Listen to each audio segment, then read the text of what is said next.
দেশের সব বিমানবন্দরের নিরাপত্তা জোরদার করা হয়েছে। পুলিশ সদর দপ্তর থেকে একটি সতর্কতামূলক চিঠি পাওয়ার পর এই পদক্ষেপ নেওয়া হয়েছে বলে জানিয়েছেন বেসামরিক বিমান চলাচল কর্তৃপক্ষের chairman air vice marshal Mostafa Mahmud Siddique.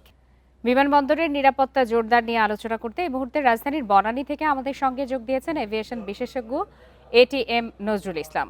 জনাব এটিএম নজরুল ইসলাম, আপনাকে স্বাগত জানাচ্ছি ইন্ডিপেন্ডেন্ট টেলিভিশনে।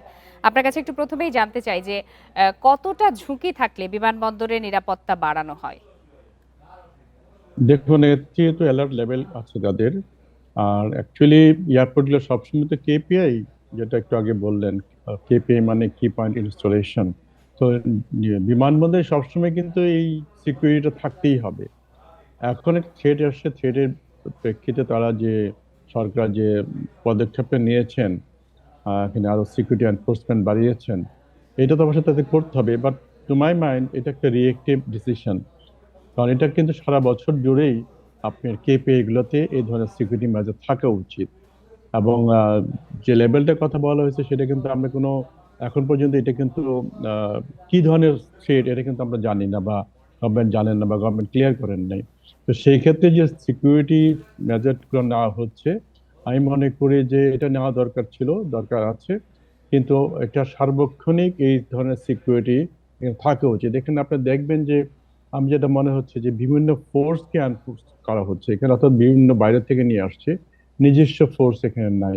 তো এখানে কিন্তু কিছুটা আপনার সিকিউরিটি আনা হলে ফিজিক্যালি আমরা দেখব, কিন্তু এখানে কিন্তু অনেকটা গ্যাপ থেকে যাবে। সেই গ্যাপগুলো কিভাবে পূরণ করা হবে সেটা একটা বিশাল প্রশ্ন।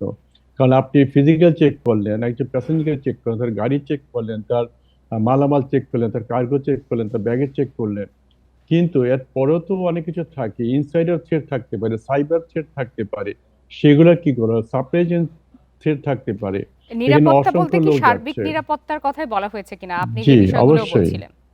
আর অবশ্যই আমি সেটাই মনে করি, যখন থ্রেটটা আসে কোন দিক দিয়ে থ্রেটটা আসবে সেটা তো বলা হয় নাই। অতএব থ্রেট, যখন আপনি সিকিউরিটি মেজারটা নেবেন একটা এয়ারপোর্টে, কিন্তু সব ধরনেরই আপনার সিকিউরিটি মেজারটা থাকতে হবে, এবং এটা ইনবিল্ড থাকতে হবে।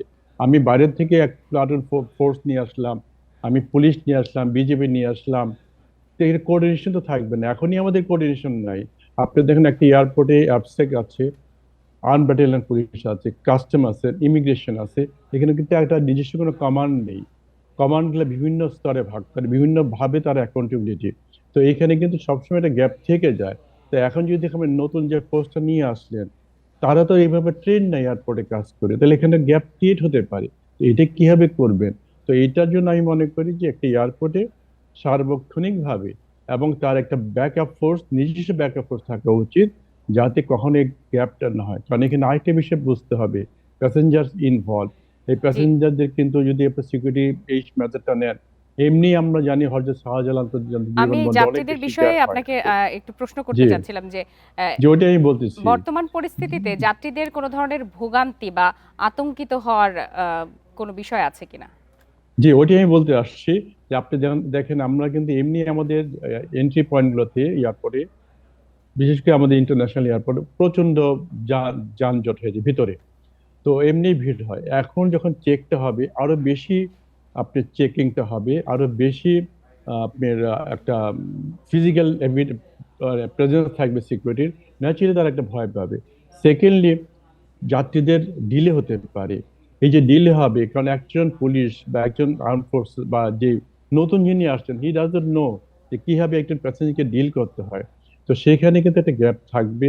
একজন প্যাসেঞ্জারকে ফিল করতে পারে আমার ডিলে হয়ে যাচ্ছে, আমি হ্যারাসমেন্ট হচ্ছি, আমি হ্যারাসড হচ্ছি, এই ধরনের জিনিস হতে পারে, অপারেশনাল ডিলে হতে পারে। এবং এই জায়গাগুলো কিন্তু একজন যাত্রী কিভাবে হ্যান্ডেল করা হবে সেই ট্রেনিংটা কিন্তু আমাদের নাই, যারা নতুন আসবেন। তো সেটা কিভাবে সেক্ষেত্রে তো শুধু মিট আপ দেশীয় করবে নয়, সেটা একটা প্রশ্ন। বিদেশি বিভিন্ন দেশের যাত্রীরাও রয়েছেন। আপনিও একটু আগে বলছিলেন যে জি, আন্তর্জাতিক বিমানবন্দরগুলোর কথা। সেক্ষেত্রে দেশের ভাবমূর্তি ক্ষুণ্ণ হওয়ার কোনো ধরনের শঙ্কা রয়েছে কিনা? এইটা কিভাবে তারা অ্যাড্রেস করে সেটা হচ্ছে প্রশ্ন। কারণ আমি যদি এটাকে বলতে পারি যে আমার এখানে সিকিউরিটি রয়েছে, আমি এটা করতে যাচ্ছি, এবং যাত্রীদেরকে সেইভাবে যদি অ্যাড্রেস করা যেতে পারে, ইট ডিপেন্ডস তারা কিভাবে এটাকে মাইটিগেট করবে। অর্থাৎ এই জন্যই বলতেছিলাম যে আমাদের যারা কাজটা এখন করবেন, এমনি আমরা জানি আমাদের যারা যাত্রীরা অনেক অনেক অভিযোগ আমরা শুনতে পাই।